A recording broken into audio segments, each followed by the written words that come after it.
As a young boy, I recollect seeing all the rivers flowing, herds of giraffe, elephants, wild dog. I used to see them in the plains, and I've seen that landscape change tremendously. Expansion of roads and also fencing has a serious implication on wildlife. When I was young, I really saw a lot of destruction. You would see poachers going to trap animals in the protected areas.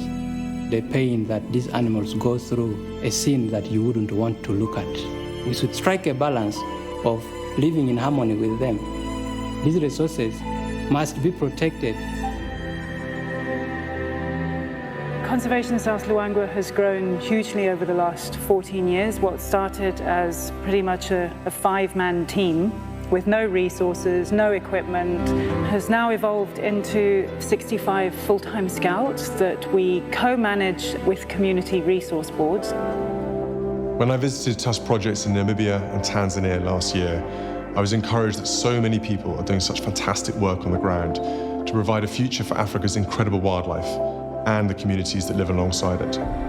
From wildlife protection to education to health, Tusk has been able to invest in Lewa in all the different areas that we're working. We've seen success in terms of ecotourism playing a major role. Employment is huge. Sponsoring kids through school, they then become role models. And if their education's been sponsored through wildlife, then of course it's a win-win for everybody.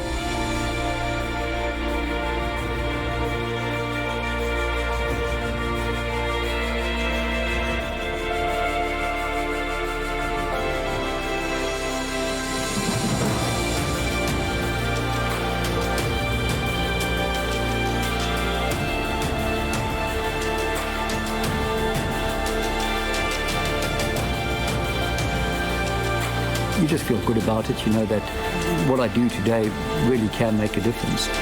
In the evenings when I hear lions roaring, it brings about peace. And it feels like our land is being looked after.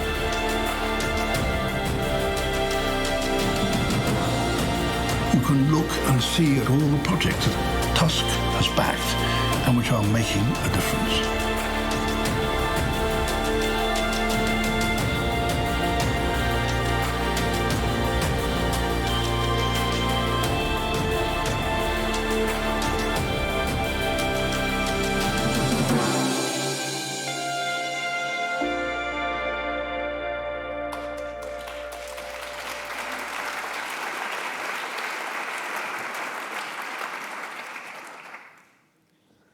Thank you. Ladies and gentlemen, welcome to the annual Tusk Conservation Lecture, which once again has been very generously sponsored by Artemis Investment Management.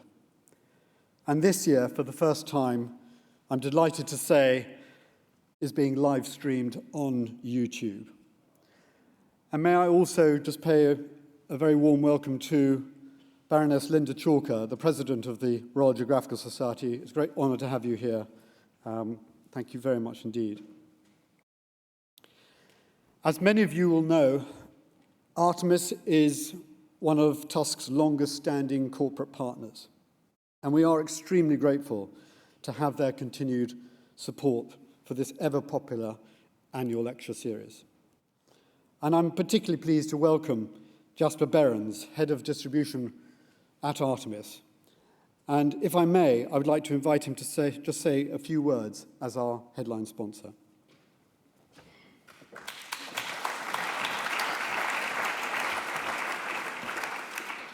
Well, good evening, ladies and gentlemen. My name is Jasper Behrens. I'm a partner at Artemis Investment Management. Charlie, thank you for your welcome and your kind words. And I also would like to add my welcome to you all this evening to this beautiful and, of course, historic, famous hall. Many of the greats of exploration, geography, and zoology have treaded the boards here, and tonight is no different. Welcome this evening to the 2019 Tusk Conservation Lecture. As Charlie says, Artemis continues to be a very proud sponsor and supporter of Tusk, a friendship and a relationship that goes back many, many years. And we are so proud because of the fantastic work that Tusk has done and continues to do in the critical world of conservation. We're all absolutely delighted this evening to bring you lions, leadership, and local communities. This really is so important. We can't emphasize that enough. Africa's lion population has declined at such an alarming rate that the species is now under huge threat, with fewer than 20,000 lions remaining in the wild and making it rarer even than the rhino. Charlie, maybe it is time to rethink and consider renaming Tusk to Whiskers or Paw. So tonight, ladies and gentlemen, we have two of Africa's most respected lion experts revealing how an innovative conservation alliance is strengthening communities, empowering women, and helping secure Africa's wild lion populations. So to introduce you all to our world-famous experts and speakers, I'm going to hand you back to Charlie. Charlie.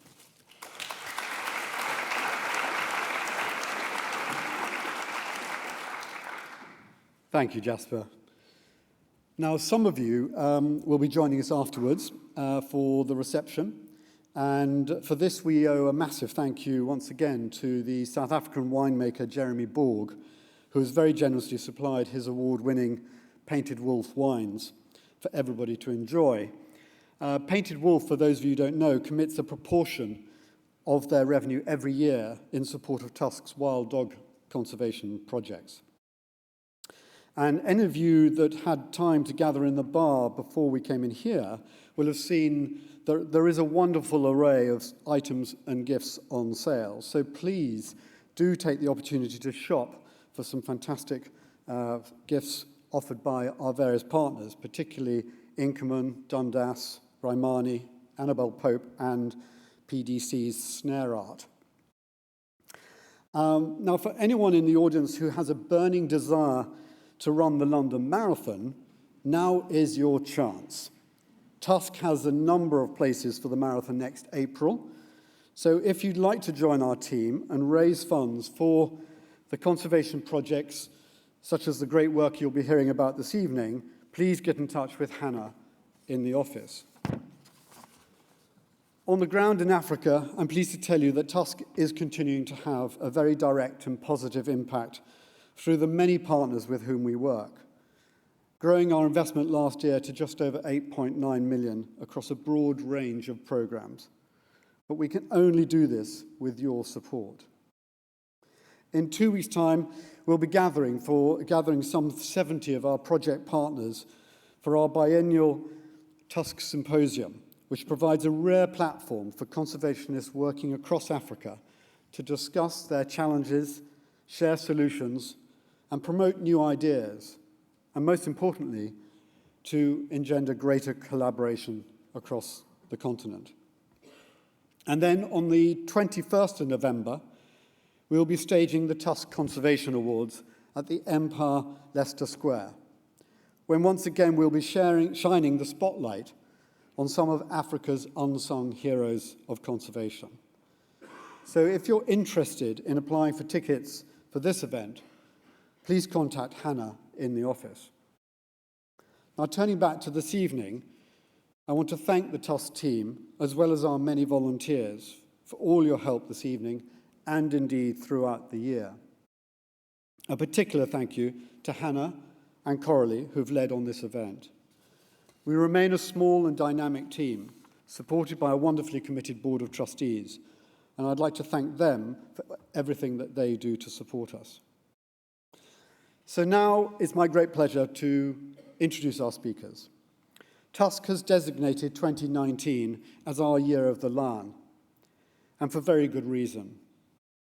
For some years, we've been made all too aware of the plight facing the elephant and the rhino, but the African lion, the so-called king of the jungle, has seen a shocking decline in its population, and it is high time that the world woke up to this point. Indeed, for those of you joining us for the reception, we're displaying a small exhibition of the winning photographs from our recent Year of the Lion photo crowd competition. The initiative saw some 600 photographers submitting close to 1,000 images of lions, and with over 55,000 votes from the public. I think you'll agree the results are stunning.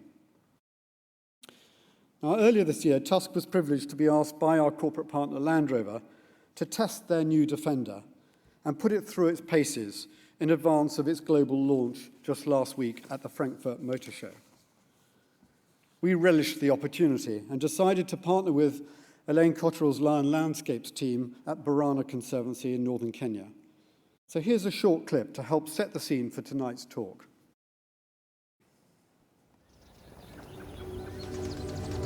Tusk is an African wildlife conservation charity that seeks to support innovative conservation programs right across the continent. We want to use this year to really highlight the plight of the lion. We are now in a situation where we've got less lion in the wild than we have rhino, and I think that is a pretty shocking indictment. As a Kenyan myself, I had no idea until I started working here. But we've only got 20,000 lion left in the world. It's crazy. The lion is actually Kenya's national animal, so it's intertwined with us as a people. On Borana, we have a team that's dedicated to tracking and monitoring lions, and they have to be able to go where the lions go and make sure that they're safe. The process of tracking and monitoring lions involves fitting of GSM devices, which we normally call collars, which are able to tell you where the animal goes and what it is doing. When it comes to collaring lion or tracking lion at any point, they're hardly ever on the road. So in order to track a lion, we often need to go off-road in quite an adventurous situation.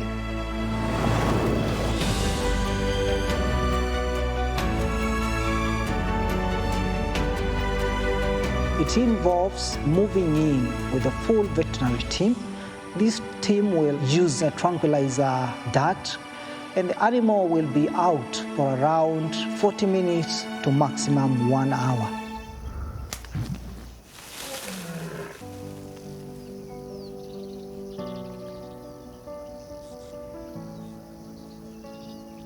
While we're in there, we take a lot of interesting measurements and a few blood samples and things just to keep up on the lion's general health. We stay actually physically on the site for a few hours, but then over the next few days, you sort of want to check in with them every now and then just to make sure they're okay. And yeah, and then you've now got that new GPS and VHF signal from the lion, which is extremely important because it then feeds into our conservation aspects. And now you have this data which will help you better manage the animal. When you see lion cubs and know that we have new lions in the landscape, I can see that I'm making a difference. Big cats are the epitome of all the cats in that line of evolution. They are magnificent, they are beautiful, they are wonderful to be with. Us as the human race should make every opportunity for future generations to enjoy the same spectacle of nature we are so privileged to witness and observe.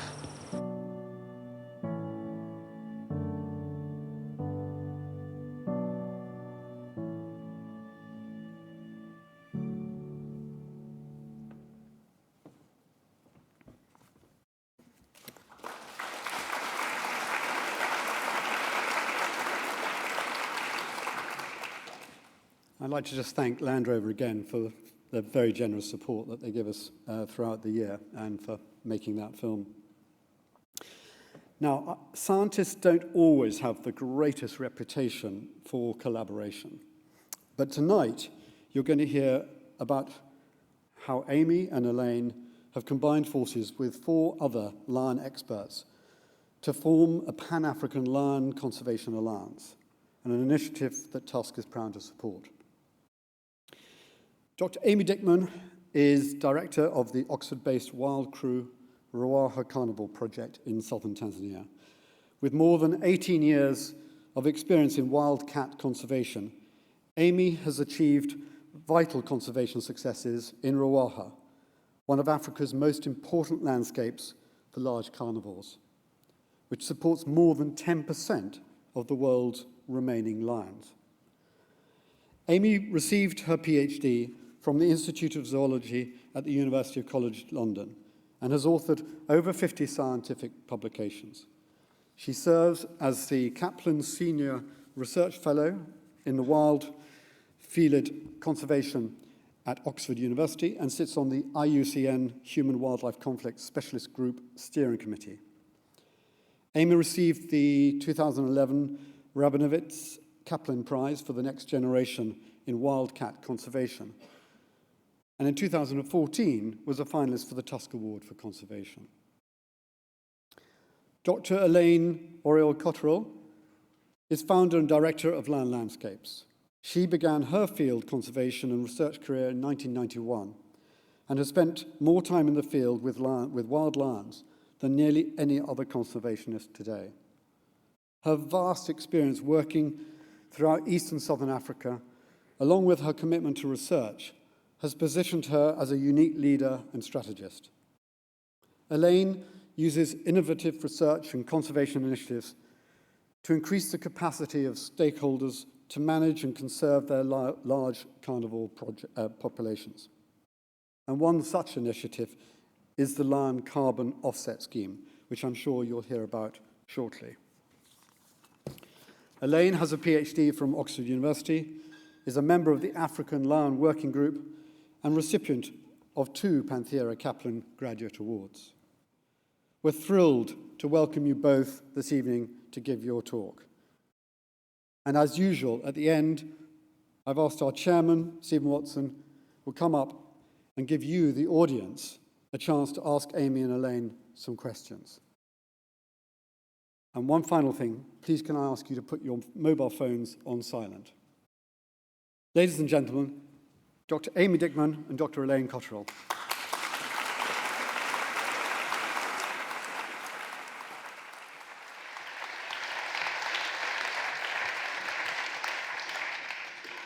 Thank you, Charlie. Thank you, everyone. That was quite the introduction, setting the bar rather high for us here.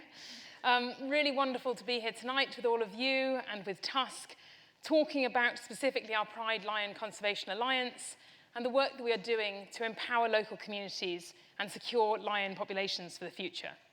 So why lions? You have heard a lot just in this introduction about how important lions are. But just to give you a bit more context to that, lions are truly one of the world's most iconic species, and they have been so since the dawn of humankind. The earliest cave art, these cave paintings are from over 30,000 years ago. Many of them depict lions, and very accurately, they show behaviors that any one of us would recognize in lions today. Similarly, the first figurative art known to have been created by people was the lion head on a human body. It's called Lowenmensch, and it is carved around 40,000 years ago out of woolly mammoth ivory. So again, lions were so central to human culture. They were the first animals being represented. And that sort of importance in iconography has continued right the way through to the present day. So we see lions everywhere. They're the most common national animal in the world, including here. They're in all sorts of heraldry, sports teams, confectionery bars. There are literally lions everywhere you look. Even the door knocker on 10 Downing Street is a lion, possibly the only thing that is still working there after 2006. So you thought you were going to escape Brexit, but you can't. And this really has translated into huge value. It's not just a depiction of value, it has massive value in many ways. So lions have immense economic value in the range countries in which they occur, both through photographic tourism and trophy hunting, contentious, but again, an important way of maintaining lion range. And they have cultural value for the people living alongside lions. They also have great existence value. People across the world, even if they never get to go and see a lion, just know and really respect the fact that lions are out there in the world. They want a world where wild lions still exist. And I think this world would be so much poorer if lions weren't in it, not just economically, but we would truly lose a bit of human history and what it makes us to be human if we lost what it means to live in a world with these cats. Unfortunately, though, all those values have not translated into maintaining this species very well. This is the historic range of the lion, and we've just finished last week the most up-to-date population mapping for lions. And this really is alarming. They have disappeared from 94% of their historic range. There are only 55 wild lion populations left, and these are ones that don't include small fenced reserves. to correct people, because we're line streamed. The most recent up-to-date estimate is about 22,500 wild lions left, but a devastatingly small number. And what is really concerning is that half those wild lion populations have fewer than 100 lions in them, and many have fewer than 50 lions. So they're very unlikely to persist long term. There are only 6 populations that have at least 1,000 lions left in them. The darkest blue here are the biggest populations, and you can see that generally the securest populations are only in eastern and southern Africa. We're very likely to see them disappear from huge swathes of even their existing habitat. And what's also really important to know is that half the remaining lion range is outside formally protected areas, which reinforces why it's so critical to engage local communities and national policymakers at all levels to try to make sure that we secure lions beyond the bounds of existing protected areas as well as within them. The main threats to lions are conflict with local people to protect people and their livestock, habitat loss, and prey loss. And as Charlie and Landro mentioned in theirs, I think it's shocking that there are now fewer wild lions left in Africa than rhinos. When people think about threatened species, they do think of rhinos, they think of elephants, they think of gorillas. But lions are much more threatened than any of those. People are horrified when they realize there are now 14 times more wild elephants left in Africa than lions. And it's the same ratio for gorillas. This incredible species is dying out in plain sight, and we need to do much more to address that. People may not want to think about the cricket right now, but I needed to look at something. I'm trying to equate how many people there are now for every wild lion. This is Melbourne Cricket Club. You need 3.5 of these, 350,000 people for every wild lion left on the planet. And that ratio at the moment is not going the way that we might want it to go as conservationists. So we have to really pool our resources and think about how we get a better future, not just for lions, but local people. That can be challenging in traditional conservation, as Elaine's going to talk about now. Yeah, why are we doing so badly at this? Why are there so few lions? And one of the main problems with traditional conservation is competition. We compete with each other for every bit of funding that we have. And this doesn't inspire us to share for fear of losing, or share information for fear of losing our competitive advantage. So, but the problem is, if we don't share our best ideas, then nobody will take them and run with them. And if we don't share our failures, we're in danger of people making the same mistakes over and over again and wasting these precious resources. It also makes it really hard for us to build the supportive networks that we need to spread conservation over these large landscapes that lions need. Another problem is that a lot of funding is tied to donor-restricted activities. We're the ones on the ground that know what needs to be done, and our teams do too. But often, a lot of money is tied up with fulfilling what the donors need for their conservation organizations rather than what we need on the ground. I'm happy to say that Tusk is not one of those donors, and they do listen to all of us on the ground very closely. Doing field conservation takes a lot of time, energy, and travel, and often to remote places that are quite inhospitable. And this means that we spend a lot of time isolated. We're isolated from families, we're isolated from friends, we're actually even isolated from colleagues. And so if we do happen to find a partner, some unsuspecting partner, then actually balancing our field conservation work with family life is extremely difficult. And this kind of isolation means that we can be very unbalanced and fail to breed ourselves. Overall, this reinventing the wheel and repeating the same mistakes is very exhausting, and it needs to change. And it's a real waste of resources and energy and time. The African lion issue, well, the issue that you've heard about facing the African lion is a very huge and global problem. And yet, the conservation model, the traditional conservation model, seems to actually act against the very conservation that we're trying to achieve. So, while we're going grey and the lion is running out of time, we need to do something. So, 6 colleagues. All of us women, which was was not by design, and half of us African, and all of us leaders of our own lion conservation organizations. And we realized that if we wanted to have a big impact on lion conservation and we were going to save lion, then we needed to change. We needed to change the scale at which we were working, and we needed to change the scale of our impacts on the ground. In order to do that, we wanted to change how conservation is traditionally done. So this saying fitted with how we felt, as if you want to go fast, go alone. If you want to go far, go together. And we really felt that together, if we really shared, we'd be able to do more than we could alone. So learning from the animals that we work with, we formed a Pride. And the Pride Conservation Alliance is committed to pooling our over 100 plus years, actually, it's rather alarming, of experience between us to really impact lion conservation on a meaningful scale. And to change the way conservation was done, we threw out competition. We have no competition between us on any level. And we formed instead a protective network, a supportive network, within which we're able to share everything from raw data to our most exciting new ideas to our greatest and most embarrassing failures.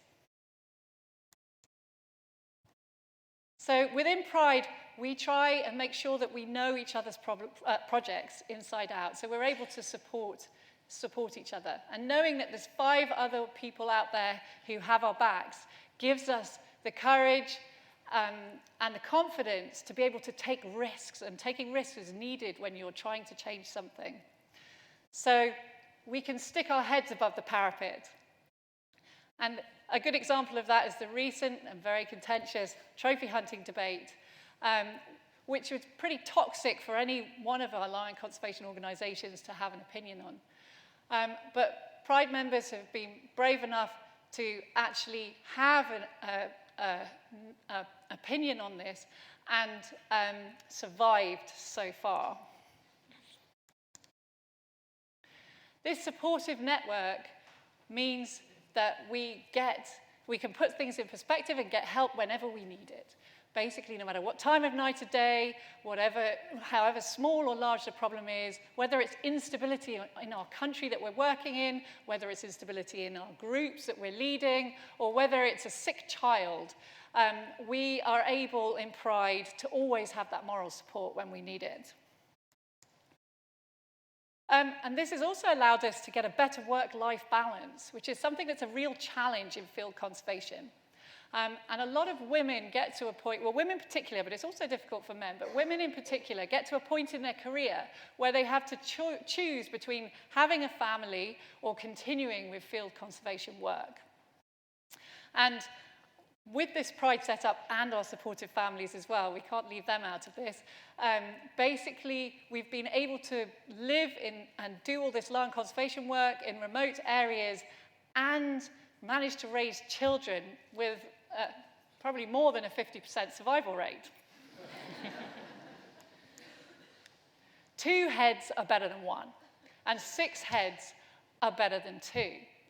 So by sharing our experiences, our failures, and our ideas and successes, we're able to scale up these successes and make sure that the things that we do go large. And for example, if Amy has a good idea, I can steal that good idea. I can run with it. I can do it in my area. If I have something that Amy needs, she can take it. And it's the same with all 6 of us.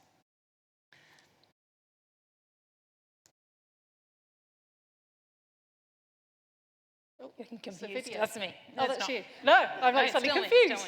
The support we have with each other. So I'm going to give you a whistle-stop overview of what Pride does on the ground. So we've grouped this. There's a huge amount of activities that go on in our project. So we've grouped it into 5 main themes. And the first one is that Pride at its core is an evidence-based alliance. We make sure our conservation decisions are based on what the data tells us. And a lot of this is ecological data, looking at the ecology, particularly of lions and their prey. One of the key tools we use is satellite collaring. You already saw it in the video earlier. And this gives us amazing information, very specific information on the ground about where lions are moving, when they move into village land, for example, how much they use high conflict zones. Lots of great data. But it also has an additional effect. I think by bringing in these local communities and enabling them to be part of the collaring, that has a huge impact. There is a real transformative effect when somebody, for the first time, puts their hand on a wild lion and hears their heartbeat. It really does just make them connect with that animal, make it recognize that is something that coexists with them and has its own life and its own value, and that's a real change and something that imbues them with a sense of ownership.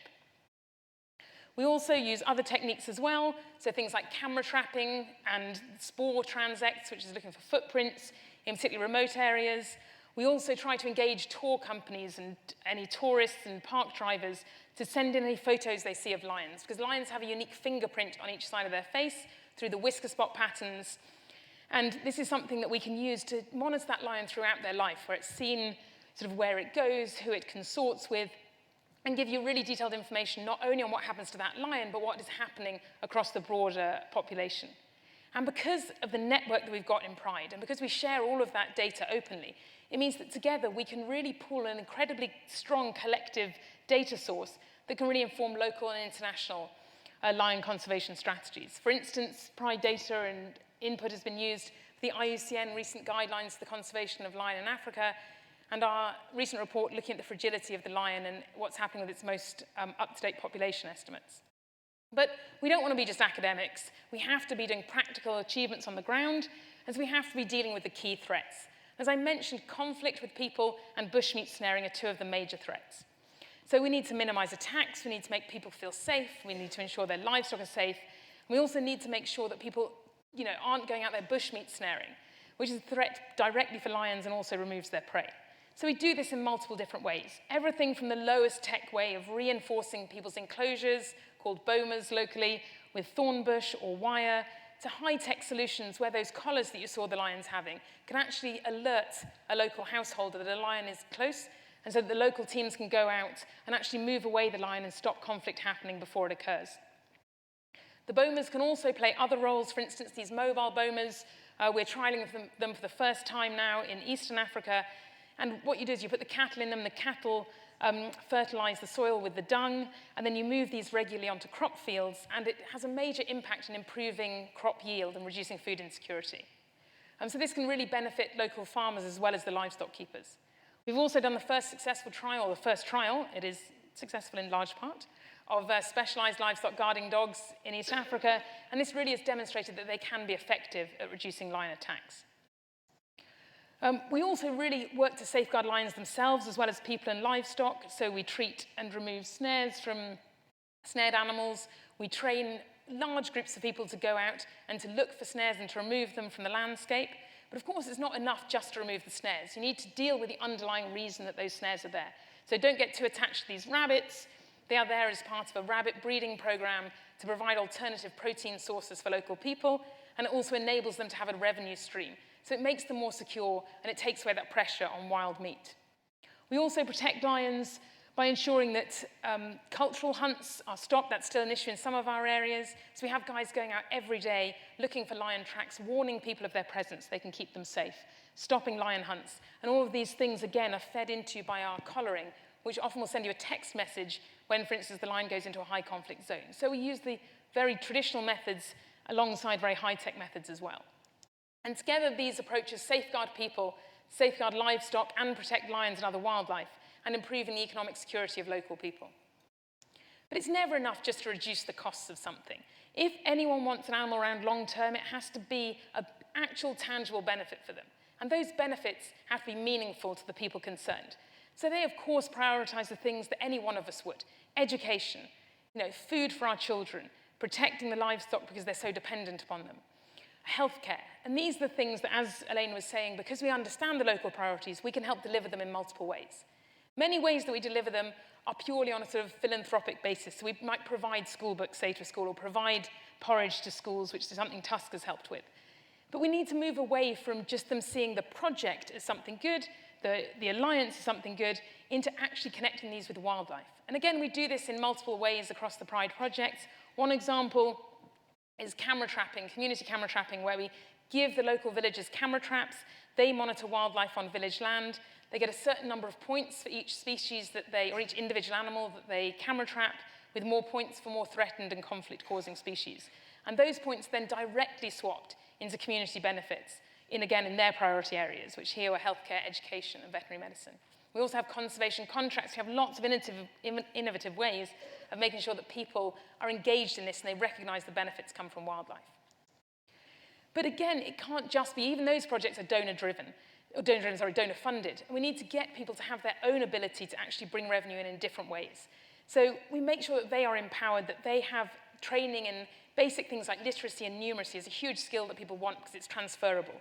You know, they get trained in jobs, they learn how to make crafts. In Mozambique, there's a great initiative where the local people have actually made their own tourism camp, and they are the ones now directly benefiting from the revenue of people coming to see wildlife. So all those activities substantially improve local lives directly through conservation. But, you know, we have to make sure that people are truly engaged in this. It can't be because we think it's important. They have to recognize that it's important and matters to them. And so we work hard to raise awareness of the importance of conservation, the role of local people, through things like educational film nights, and really taking people in to see lions and other wildlife in a non-threatening way is another really hugely important way of people connecting with wildlife. I've sat with women, and the first time they see lions, you know, with their cubs, and they're grooming them and they're playing with them, they turn around and they say, "We didn't know lions could be gentle." And that idea, that change of something that was a threat to something that you have empathy with, is a real step along the way to meaningful conservation. And we want conservation to be fun. So the Pride has amazing initiatives across the range. Things like the kids' camps, the lion fun days, the carnivore carnivals, lots of fun ways of the whole community getting involved in conservation in an engaging way. Just a small example of this is a book that you'll see out in the lobby. This was focusing on the Barabaig tribe. A lot of people feel marginalized and not in this conversation. So this book about lion conservation puts this marginalized tribe at the very heart of conservation, the conservation story, and shows the positive impact they can have for lions and their community. And by showing people that they are represented in a book, really again gives them that sense of ownership. And we have to make sure we strengthen capacity at all levels. This involves everything from between our teams, and Tusk has helped support exchange visits between different Pride projects. And much as it's important for us to have that supportive network, it's also important for our teams on the ground to feel that they have peers who understand the pressures they are under. They can share ideas and successes and failures as well in a safe space. We also need to build capacity at the local level and the national levels. So for instance, in Kenya, this is the training of national level rangers who are trained then to respond to conflict incidents and help people respond well and protect their livestock without resorting to kill lions. And this photo at the bottom is a regional government official, and she was standing up at a regional meeting and saying that for the first time they are realizing that the biggest thing providing community development to them is the presence of wildlife. And to watch them recognize that and then want to protect wildlife is absolutely huge. And we have to think about the future. So we have multiple different ways of engaging students, from scholarship schemes to higher educational scholarships to supporting primary school children. And these children will go forward and be real champions for wildlife, as you saw in the video before. And women play a central role in this. So often they're ignored in conservation because they don't seem like they have a voice. They actually have a powerful voice in the community. And particularly because a lot of our programs are focused on things the mothers in particular appreciate. You know, being able to give birth safely, being able to have their children fed. It really makes them powerful within as conservation advocates. And we've seen when they stand up, in our area they used to reward the young men for going out and killing lions. And we've seen that with this kind of thing that Pride does with the women actually turn around to the men and they say, "You are killing the very thing that is educating our children and enabling us to give birth safely. We are going to stop you going on those hunts." And they have banned lion and elephant hunts in some of these villages. That is something that none of us could do, but they can do because they see that value and they really feel it from within. And so thinking of that, we're just going to see, hopefully, a clip from Shivani, who couldn't be here tonight, but she was out with the Mama Simbas in Kenya and just sent a little 1-minute clip about the fact we formed true partnerships, obviously. Come on, keep up. So Shivani, let's see if it works. Hi everyone at the RGS. My name is Shivani. I'm up here in Samburu in northern Kenya with the amazing Mama Simba ladies behind me. This is an incredibly passionate group of women who are so involved and engaged in conservation and have full ownership over the lions and wildlife in their home area. They come from villages just around here, and they do so much to protect lions from having conflict with communities and livestock. Often the big challenge we face here is livestock come and encroach into areas which are safe habitats for lions, and sometimes the lions struggle to find food and will go after livestock. Understandably, this causes so much anger and resentment in the communities, and that's when they will go out and shoot lions. But these ladies are incredible advocates, and they are now ensuring that the lions are safe, the livestock stay away, so the cost to communities is reduced. They have such values behind lions and wildlife. They do so much to protect them. It means so much to the Samburu communities to have lions and wildlife in this area.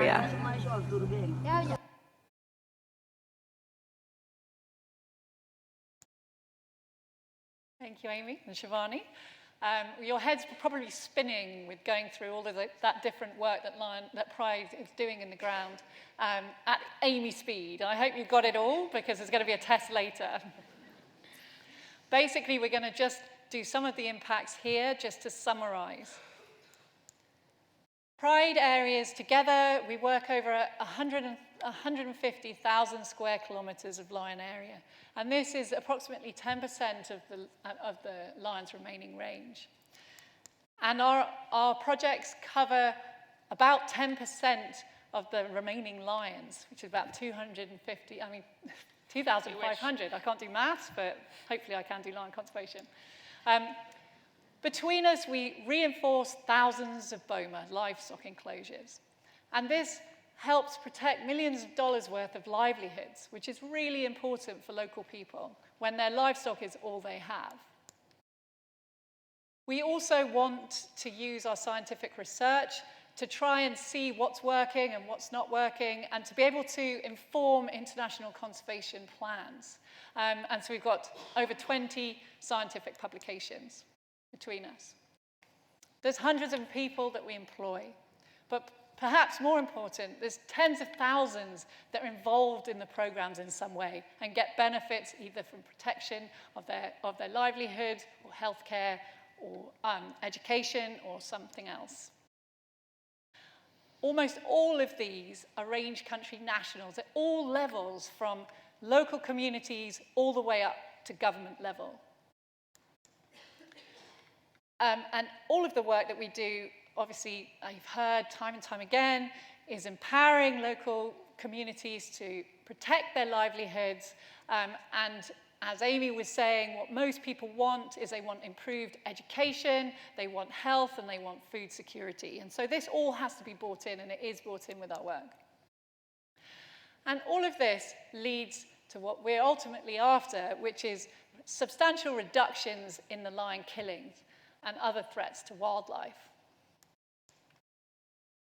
And our conservation knowledge and everything we're doing, we want that to be shared widely. A lot of what we do is applicable in other parts of Africa, and we want other people to take that on. We want them to run with it.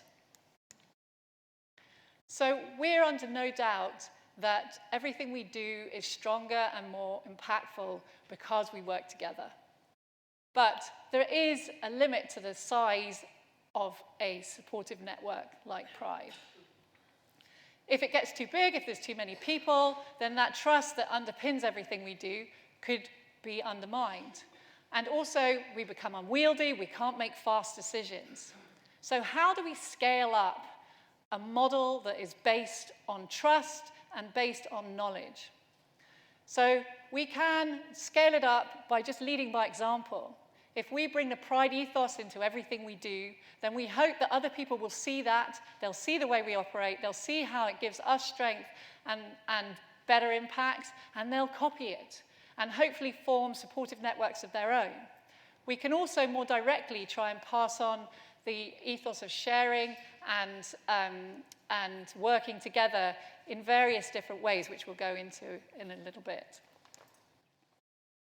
One of the things that all Tusk members realize is that it's really important to keep a diverse array of voices involved in everything we do. As you've seen, all of our work acts to empower local communities, local governments to try and manage their own natural resources. And this is really important. One of the voices that are not heard so much is women's voices. Women are very rarely included in decision-making processes in Africa. So we're women, we work in Africa, and half of us are actually African. So we can see and we can empathize with the fact there's very few female role models out there for young women coming into conservation. There's also sometimes not even good facilities for young women to go and work in some roles. Maybe there's no bathrooms for women. Maybe there's no women's housing available in some of these male-dominated career paths. So it's really important that we try and include women into everything that we do.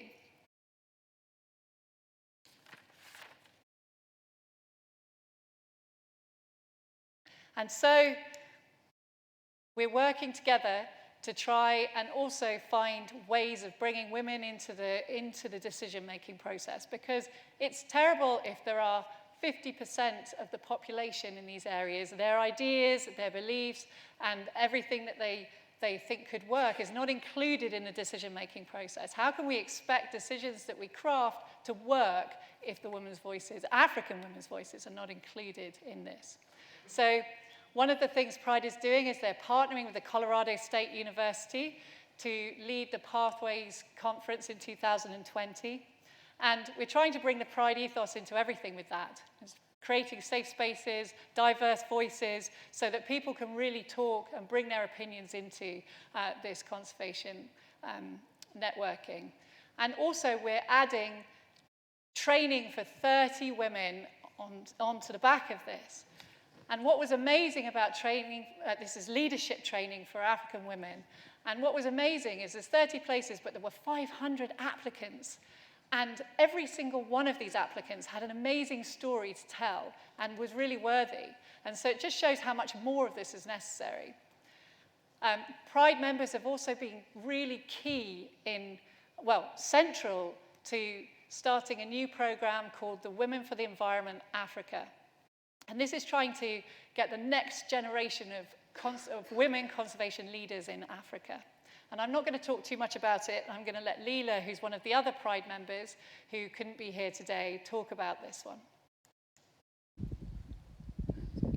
Greetings from the Arctic tundra, where I'm really excited to share with you an example of how Pride, through its collective innovation and our spirit of collaboration, has inspired other initiatives. For example, we have just launched a new initiative in Africa called Women for the Environment Africa, or We Africa, where we truly believe that by empowering women in the highest leadership roles in conservation, we're going to see much bigger impacts on the ground.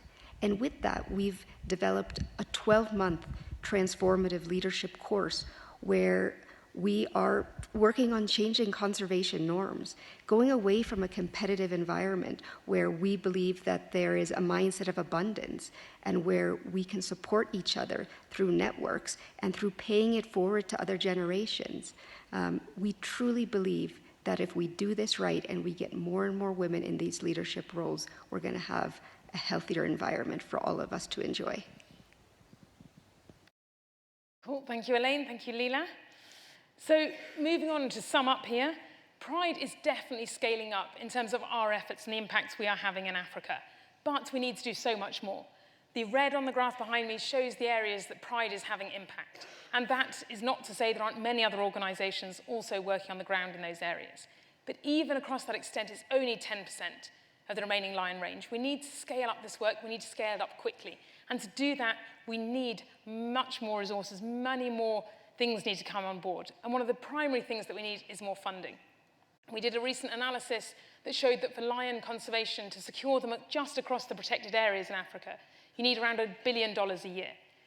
Now, remember, of course, that around half of the lion range is outside protected areas, which is often more expensive and difficult to do that work. So we probably need several $1 billion a year. That can sound daunting, especially to field conservationists on the ground, but we've got to put it in perspective. So for instance, in Britain, people spend £2.5 billion a year on bottled water that none of us need. We spend apparently £4.5 billion on drunken, spontaneous purchases, mainly kebabs. Now, we all like a good kebab, but we've really got to figure out some way of sort of recalibrating our global priorities. And I think this species in particular, lions, are so central to human culture that we have to prioritize them. And we have to prioritize them particularly because this kind of approach enables also that conservation to lead to development.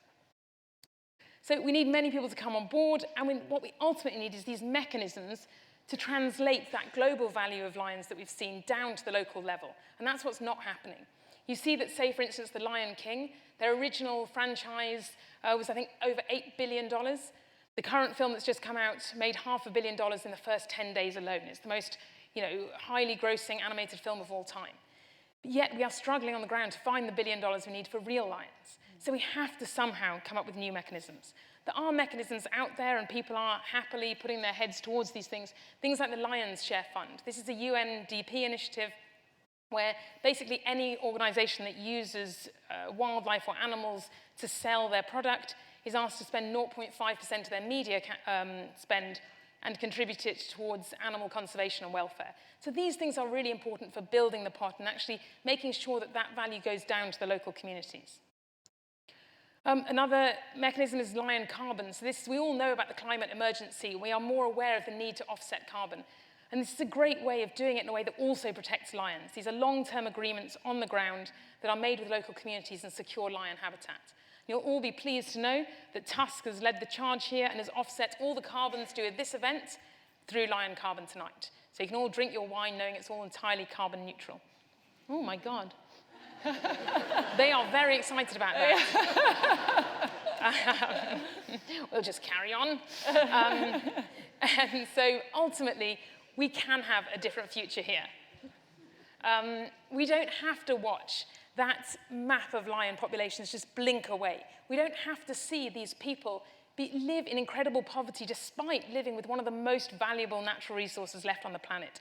We can change the future, but we cannot do it alone. For all the sharing, for all the impacts that we can have as Pride, we cannot do it without all of you, without organizations like Tusk and many others coming on board. And so I ask all of you here tonight, really, to say, think about the Pride ethos, not just about lion conservation, but this idea of saying we want a better future. And to get there, we have to put our egos aside, our organizations aside. We have to focus on what our strengths are. Bring in everything that you bring, your networks, your organizations, your passion that brought you here tonight. Whatever resources you have, bring them to the table and share them openly with other people and say, how can we form a strong collective alliance and build a better future for lions, for local people, and for many more wildlife species as well. Thank you.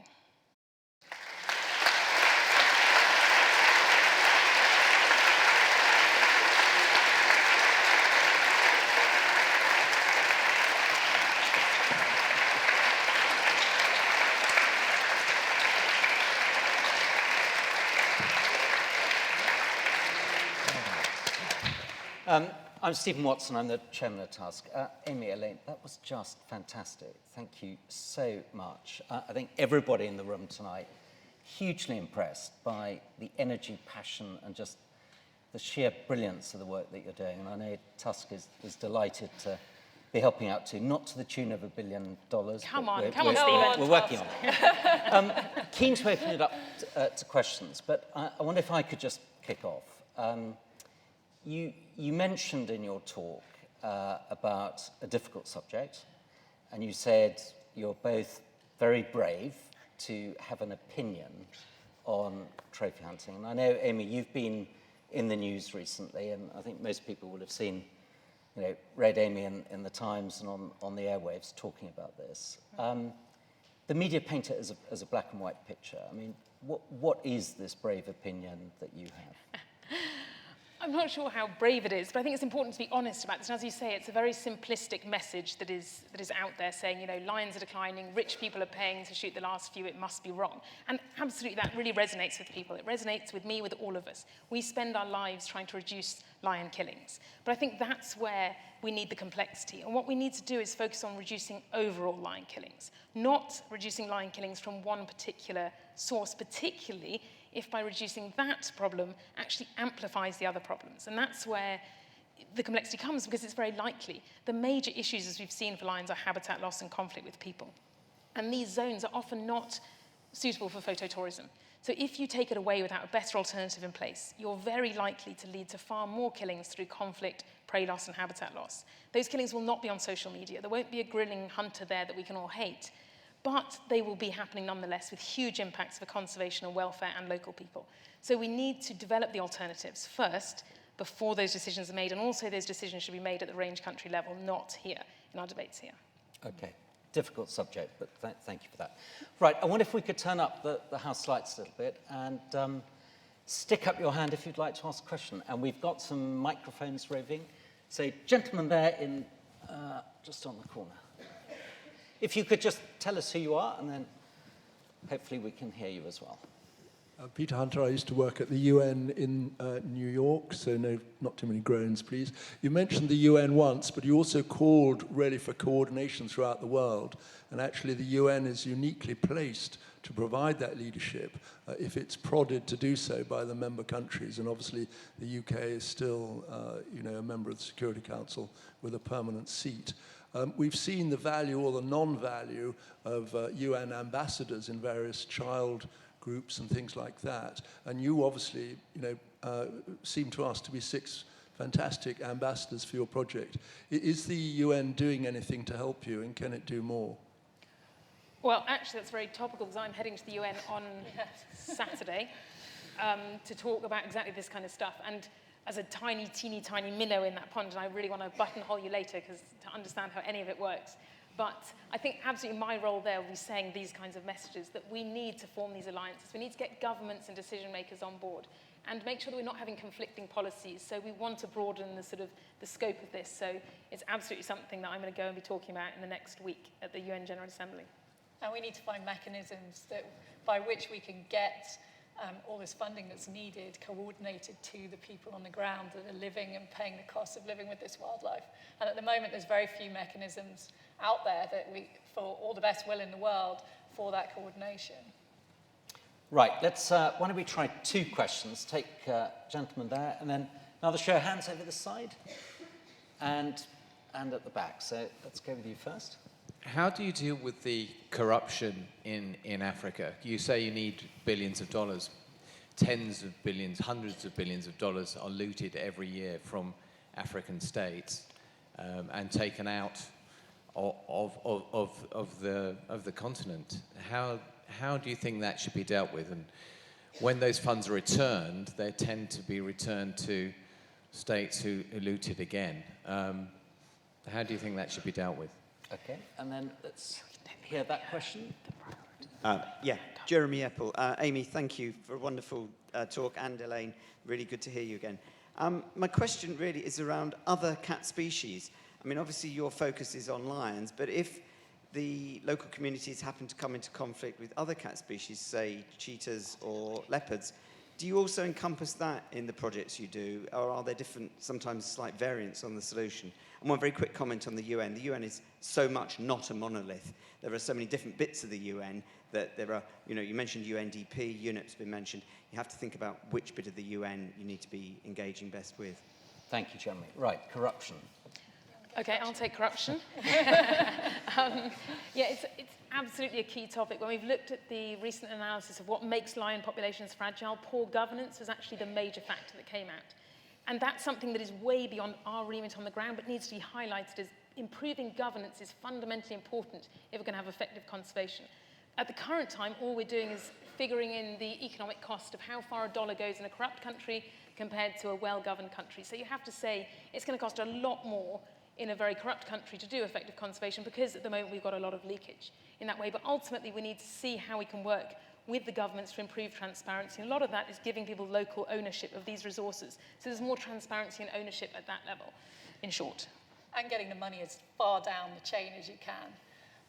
It also reduces that corruption at the higher levels.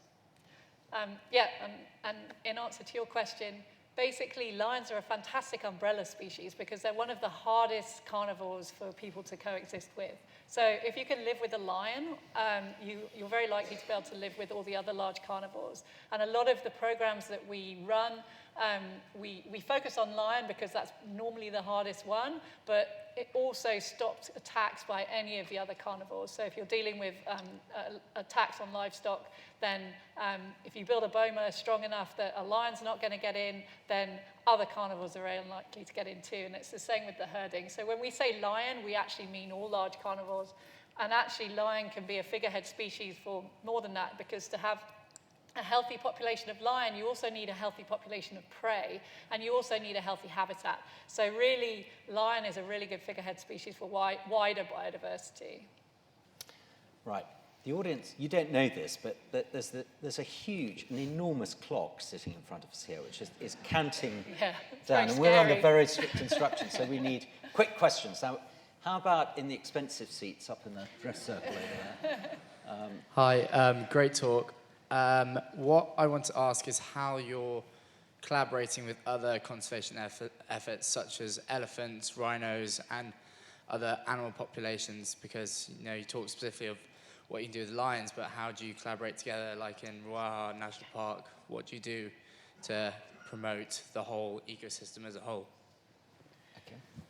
Well, although we talk about pride as this really close collaboration based on trust, but pride itself collaborates much more widely and with everybody that we can collaborate with in our ecosystem. So it's really, really important, this cross-species collaboration, because so often there's wasted resources because we're dealing with this species here and we're dealing with that species there. So one of the things we do as Pride members is try and collaborate with everybody in our ecosystems that is trying to deal with the same problems and reach the same conclusions, to find out where we can find those efficiencies of effort. So it's definitely really important to do that. Okay, so two more questions. Well, you're right next to a microphone, so that's good. We'll take that one there. And then one over here somewhere. I really do have a quick question. You mentioned there are a little over 20,000 lions left. In light of the population explosion and the habitat loss, what number would you be comfortable with? What is your goal? 30,000, 50,000, 80,000? What can Africa handle? Oh, that's a very good question. It's a really good question. It's one that actually we are working on right now, is looking at what do we want, because you hear all sorts of things about saying we want to double the number of lions. Do we? There are many ways of doing that. I don't think we want to target number of lions as such, as we want ecosystems that are intact and are beneficial to local people. That's what I want to see. I want to see that across as much of African range as we can get. So we don't have a specific number that we want to get to 75 lion populations and we'll be done. I think the more we can scale this model up and make sure that it's about ecosystems and local people being the true partners driving that habitat conservation, that's what we want. And we've also seen in some areas that lions can coexist with fairly high populations of people, as long as those people value the lions. So, as Amy said, it's about making that wildlife valuable to the people that are having to live with it.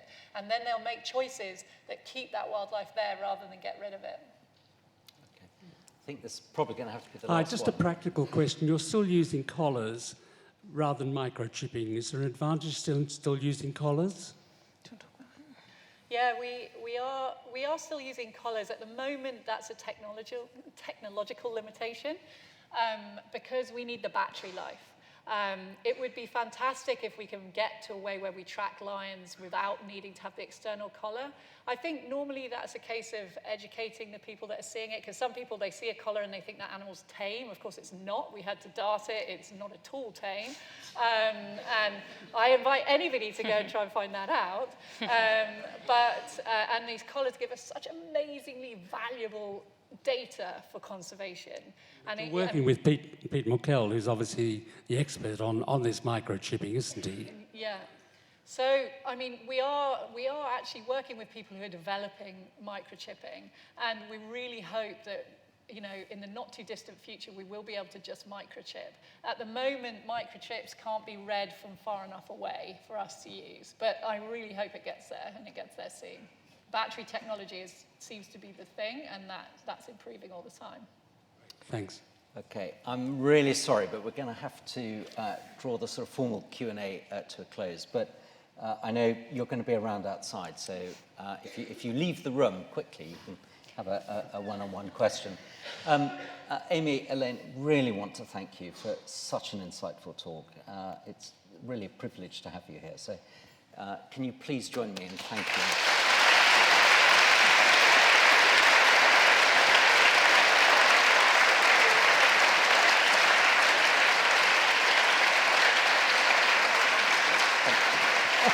Just wait there.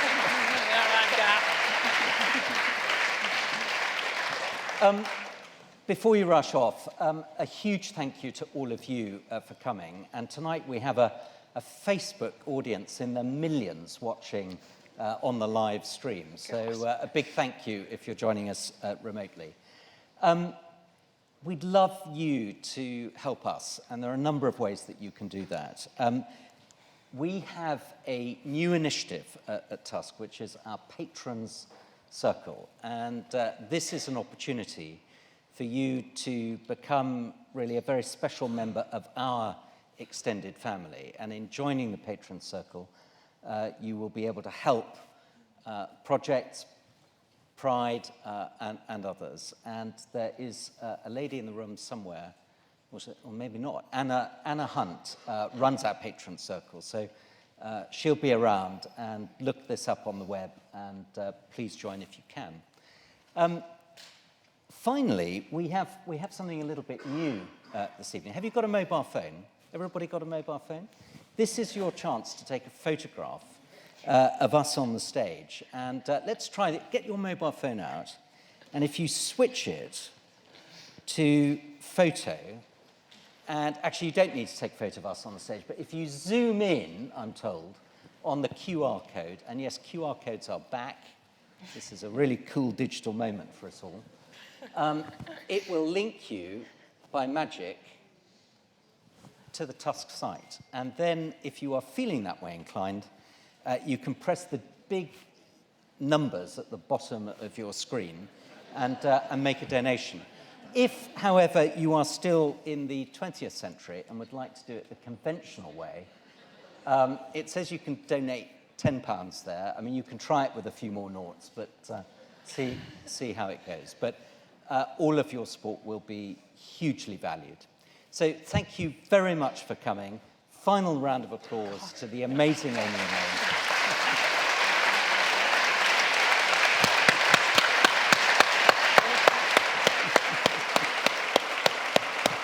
Well done. Enjoy drinks or have a safe journey home. Thank you. Well done.